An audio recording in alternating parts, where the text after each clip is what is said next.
बड़ी कृपा हमारे हनुमानगढ़ी के पूज्य महंत श्री राजूदास जी महाराज तो कृपा बनाए हुए हैं।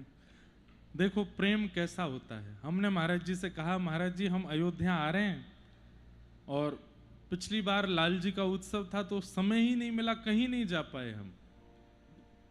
इस बार हमने महाराज जी से प्रार्थना की, महाराज जी हम अयोध्या आ रहे हैं, आप कृपा करिए दास को अयोध्या में आपका संग मिल जाए और यहाँ के जो प्राचीन स्थान और संत महापुरुषों के दर्शन का भाव मिले। तुरंत एक फोन में सारे अपने बड़े बड़े कार्यक्रम सब रद्द किए। बोले हम नहीं आ पाएंगे, हमारे ब्रज से इंद्रेश जी आ रहे हैं, उनको अयोध्या जी का दर्शन कराना है, संतों के दर्शन कराने हैं, और सब जगह मना करके महाराज जी संग हैं। सुबह से हमको लेके जाते हैं। आज हम लोग नंदीग्राम गए थे। जब श्री ठाकुर जी 14 वर्ष के लिए वन चले गए तो भरत जी महाराज चित्रकूट लिवाने के लिए गए, लेकिन ठाकुर जी जब नहीं आए लौट के तो श्री भरत जी महाराज ठाकुर जी की पादुका लेकर के आए। पादुका जी अयोध्या में राजभवन में विराजमान की। कोई राजा नहीं था 14 वर्ष तक, भगवान की पादुका बैठी थी बस राज सिंहासन पर। और श्री भरत जी महाराज ने उसी दिन संकल्प किया, हमारे भैया वन में रहेंगे तो हम महल में नहीं रहेंगे, हम भी वन में रहेंगे। पास के नंदीग्राम में गए, आप लोग जरूर दर्शन करके आना। और नंदीग्राम में एक वटवृक्ष के नीचे बैठ करके चित्रकूट गए थे तो वहां सब देख करके आए राम जी कैसे रहते हैं। राम जी जैसे रहते हैं उससे भी दयनीय स्थिति में मैं रहूंगा, उनकी बराबर की स्थिति में नहीं रहूंगा। राम जी घास फूस पर सोते हैं, मैं नहीं सोऊंगा, गड्ढा करके नीचे उस पर कुशा बिछा उस पर लेटते। बोले उनके समान आसन पर मैं नहीं बैठूंगा। 14 वर्ष वो जितनी कठिनाई करेंगे उससे कड़ी कठिनाई में मैं रहूंगा। राम जी कंदमूल फल खाते हैं, मैं पत्र खा करके रहूंगा। भैया वनवास राम जी का सबने सुना, पर हम आज वहां वचन देकर के आए हैं कि एक बार 4 दिन की भरत चरित्र की कथा वहीं सुनाएंगे नंदीग्राम में। और श्री भरत जी महाराज ने कैसा तप किया। वहां एक वट वृक्ष है,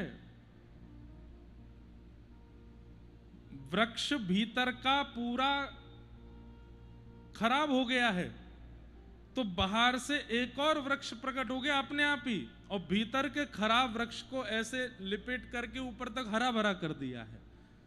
सारी जितनी भी डालें आप देखेंगे सब आपस में ऐसे मिल रही हैं, मानो राम भरत जैसा, क्योंकि मिलन की ही प्रतीक्षा रही ना। मेरे राम जी आएंगे मैं ऐसे हृदय से लगाऊंगा, मेरे राम जी आएंगे मैं ऐसे चरण पकड़ूंगा। इतना मिलन का भाव वहां रखा गया कि वहां का वृक्ष की डालें भी सब आपस में एक दूसरे से मिल रही हैं। कहते हैं कि वट वृक्ष की जितनी भी डालें होती हैं प्राचीन, वो सब जमीन पर आती हैं, पर वहां की एक भी डाल जमीन पर नहीं आती। आने का प्रयास करते हैं तो वो जल करके भस्म हो जाते हैं। ऐसे सुंदर सुंदर वहां दर्शन करके आए। हनुमान जी महाराज जब संजीवनी लेकर के जा रहे थे दक्षिण की ओर, भरत जी ने देखा, देखते रहते थे कि दक्षिण की ओर कोई राक्षस आदि कोई प्रस्थान ना करे, हमारे भैया वहां हैं। हनुमान जी को जाते देखा तो उनको संशय हुआ, पता नहीं कौन है, इतना बड़ा पर्वत ले जाके कहीं फेंक ना दे सेना पर। बाण चला दिया। हनुमान जी महाराज जब गिरे तो जिस पर्वत को लेके जा रहे उसकी कुछ हिस्से वहां गिरे, एक हिस्से में हनुमान जी की आकृति बनी, वो हनुमान जी भी वहां विराज रहे। बहुत सुंदर, हमको तो इतना अच्छा लगा वहां बैठ करके। वहां तीर्थों का जल भरत जी महाराज ने कूप में विराजमान किया, उसका जल पान करके आए। इतना अद्भुत जल, आप लोग जरूर जाइएगा। वहां कुछ वार्ता मत कीजिएगा, थोड़ा बैठ करके केवल भरत जी का चिंतन कीजिएगा। कैसा भरत जी का, अगर अवसर मिला बीच कथा में, क्योंकि वो चरित्र बहुत बहुत करुण प्रसंग है श्री भरत जी का। अवसर मिलेगा तो कहूंगा, नहीं तो 4 दिवस की हमको वहां कथा करनी है, ये तो हम भूल आए। तो हमारे राजूदास जी महाराज बड़ी कृपा कर रहे हैं। आज साथ में ही श्री धर्मदास जी महाराज भी पधारे हैं, उनका भी बहुत बहुत अभिनंदन। आप सब लोगों का बड़ा सौभाग्य है कि अयोध्या के संतजन स्वयं ही आकर के यहाँ पर आपको दर्शन दे रहे हैं। कथा चल रही है, अयोध्या में निवास चल रहा है, संतों के दर्शन मिल रहे हैं, आनंद है। तो हम क्या निवेदन कर रहे थे? धर्म, अर्थ, काम और मोक्ष। जब प्रेम प्रधान होता है तो ना व्यक्ति को धर्म की इच्छा, ना अर्थ की इच्छा, ना काम की इच्छा, ना मोक्ष की इच्छा। भगवान श्री राम साकेत प्रस्थान कर रहे हैं अपनी लीला पूरी करके, सबके लिए विमान आया, सबको बैठा करके। कहते हैं कि महाराज कीट पतंगा जीव जंतु सबको लेकर के गए भगवान। अयोध्या में जो भी था कोई नहीं, सब साकेत गए थे, एकमात्र हनुमान जी नहीं गए। हनुमान जी प्रार्थना करते हुए कहते हैं, भगवान साकेत में आपकी कथा सुनने को मिलेगी? तो बोले साकेत में कथा नहीं होती। बोले तो फिर हम साकेत जाके क्या करेंगे? बोले क्यों नहीं होती कथा? बोले जहां हम प्रत्यक्ष बैठे हैं वहां कथा की क्या आवश्यकता है? हम सामने बैठे हैं, कथा तो वहां सुनी जाती है जहां हमारा वियोग हो, हमारी याद आ रही हो, हमारा भाव हो, कुछ सीखना हो। पर हम मिल गए तो सब सीख जाते हैं, सब मिल जाता है, सब वियोग दूर हो जाता है, वहां कथा का क्या भाव? तो हनुमान जी महाराज बोले फिर आप ही जाइए, हम नहीं जाएंगे, हम तो यहीं पृथ्वी पर रहेंगे, आपकी कथा सुनते रहेंगे। और हनुमान जी साकेत नहीं गए, जाते रहते हैं हनुमान जी बीच बीच में दर्शन करने, पर श्री हनुमान जी महाराज तो धराधाम पर ही रहते हैं, पृथ्वी पर ही विराजते हैं। मोक्ष की भी कामना नहीं होती है जब प्रेम प्रगाढ़ हो जाता है। धर्म, अर्थ, काम, मोक्ष प्रेम के आगे नतमस्तक हो जाते हैं। नारद जी महाराज कह रहे हैं कि हे व्यास जी, आपने जितने भी ग्रंथ लिखे हैं उनमें धर्म, अर्थ, काम, मोक्ष की प्रधानता बताई, इसलिए आपका चित्त अशांत सा रहता है। एक ग्रंथ ऐसा लिखिए जिसमें प्रेम प्रधान हो। व्यास जी बोले प्रेम की प्रधानता कैसे बताऊं? बोले ठाकुर जी का ऐश्वर्य मत बताइए, भगवान कितने बलवान हैं, कितने विराट हैं, कितने ज्ञानी हैं, कितने ऐसे, ये सब मत बताइए। वो कितने प्रेमी हैं किसी ग्रंथ में ये वर्णन कर दीजिए, आपका चित्त शांत होगा।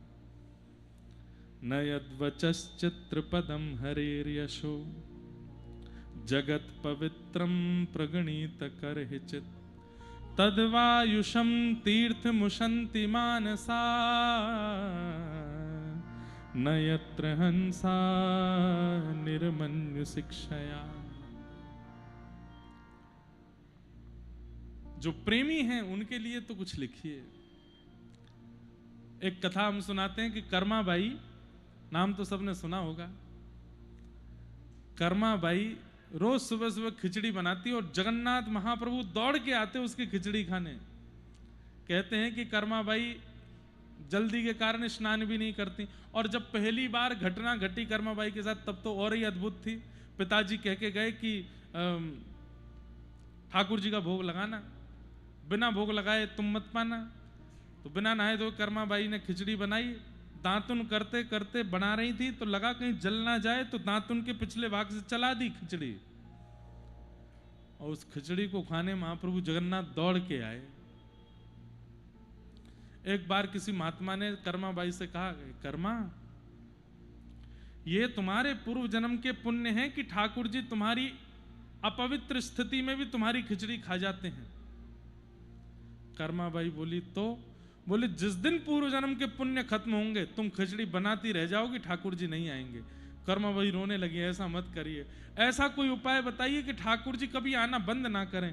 तो महापुरुष ने नियम बता दिए, 3 बजे उठना, स्नान करना, कोरी साड़ी पहनना, ऐसे नैवेद्य सिद्ध करना, अग्निदेव का आवाहन करना, चूल्हे का पूजन करना, पात्र पर चंदन टीका लगा देना, उसके बाद जितनी सामग्री दाल चावल जो भी डालो खिचड़ी में उन सबको प्रणाम करना, ये वैदिक मंत्र हैं उनसे उसमें आवाहन करना, अन्नपूर्णा मैया को प्रणाम करना, और तब तुम खिचड़ी बनाना। ये तुम पवित्रता लेके आओगी तो ठाकुर जी देख करके फिर स्थिर हो जाएंगे, फिर कभी नहीं जाएंगे। कर्माबाई बोली बस यही चाहिए। अगले दिन कर्माबाई ने यही नियम किए। ठाकुर जी आ गए। ठाकुर जी जब पहुंचे तब कर्माबाई चूल्हे का पूजन कर रही थी। ठाकुर जी बोले अम्मा खिचड़ी, बैठे रहो अभी बन नहीं है।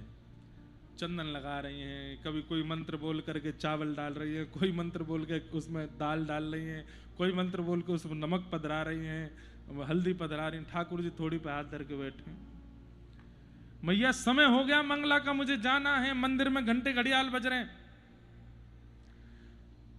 स्थिति ये हुई, ठाकुर जी चिल्लाने लगे जल्दी कर्मा, जल्दी कर्मा।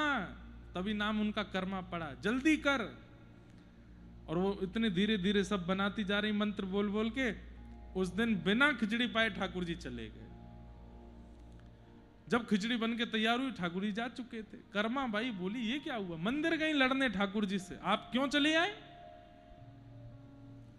ठाकुर जी बोले कितने बढ़िया प्रेम से भाव से तुम बनाती थी, इतना सब कुछ, ये क्या आज नया तुमने वो नियम शुरू किया?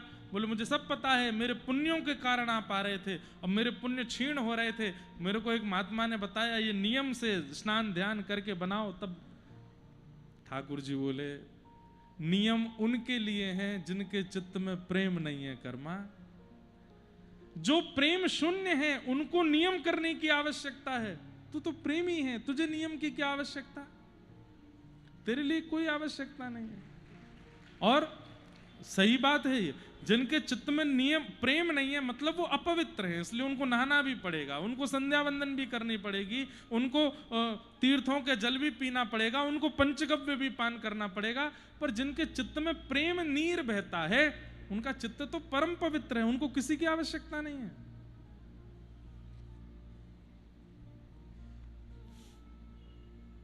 मधुमंगल श्री दामाद जिनके मुंह पे लगी हुई कढ़ी ठाकुर जी जीभ से चाट जाते हैं, क्या करते थे वे? कुछ नहीं, केवल प्रेमी थे। प्रेम से पवित्र संसार में कुछ नहीं है। और दुर्भाग्य की बात है आज प्रतिशत भर भी प्रेम किसी के चित्त में नहीं है, सब स्वार्थी हैं, स्वार्थ लाग कर ही सब प्रीति।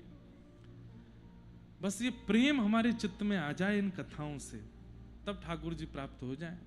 क्योंकि साधन हम इतने नहीं कर पाएंगे जितने सतयुग के लोगों ने किए, त्रेता के लोगों ने किए, द्वापर के लोगों ने किए। कलयुग में तो केवल प्रेम ही है जिससे ठाकुर जी मिलेंगे। तो नारद जी महाराज ने वेदव्यास जी को समझाया कि ऐसा कोई ग्रंथ लिखिए जिसमें प्रेम प्रधान हो। भगवत तत्व की प्रधानता तो बहुत देखी लोगों ने, ठाकुर जी विराट हैं, ठाकुर जी ऐसे हैं, ठाकुर जी पराक्रमी, वो जगत नियंता जगदाधार, पर वो प्रेमी कैसे हैं कहीं पर ये भी तो वर्णन करो, उनके प्रेम का वर्णन करो।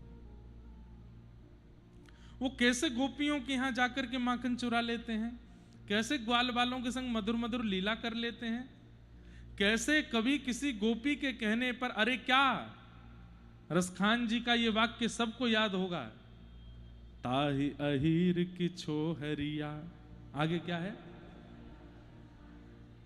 छछिया भरी छाछ पे नाच नचायो। छछिया किसको कहते हैं? इसको छछिया बोलते हैं। ये ऐसे भी आप करोगे ये छछिया नहीं है, इसको सीधा रखो, सीधा रखने पर जितना गड्ढा बनेगा इसको छछिया बोलते हैं। और इसमें जितनी छाछ आ जाए उतनी छाछ पर व्रज की गोपियां ठाकुर जी को नचा देती हैं। कैसे?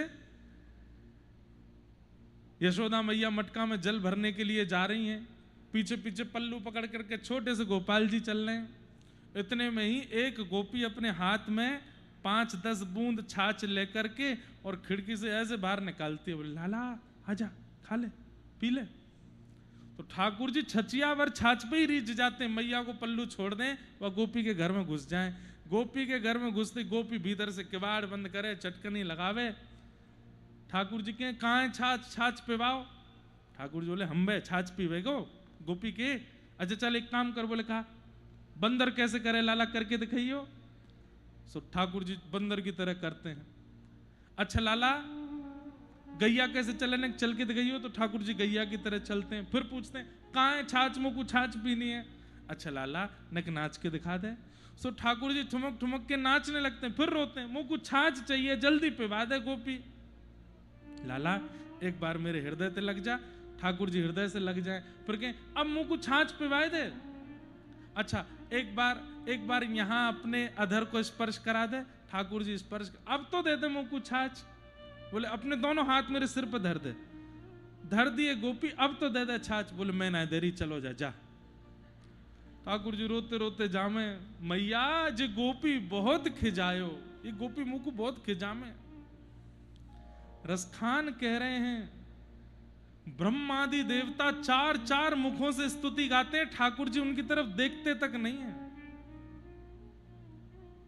बड़े बड़े गंधर्व जन नाद ब्रह्म स्वर प्रकट होकर के ठाकुर जी की वंदना करते हैं, ठाकुर जी नेत्र बंद करके पौड़े रहते हैं। लेकिन वही ब्रह्म जब ब्रजमंडल में आता है तो ये गोबर थापने वाली गोपियां जो कभी विद्यालय नहीं गई, कभी विश्वविद्यालय नहीं गई, किसी गुरु की सन्निधि में नहीं गई, छछियावरी छाछ पे नाच नचायो। कैसे? प्रेम, केवल प्रेम। व्यास जी ये लीला आपने कहीं लिखी? इतने पुराण आपने लिख दिए, कहीं पर भी ये लिखा कि इतनी सी छाछ पर ठाकुर जी मोहित हो जाते हैं?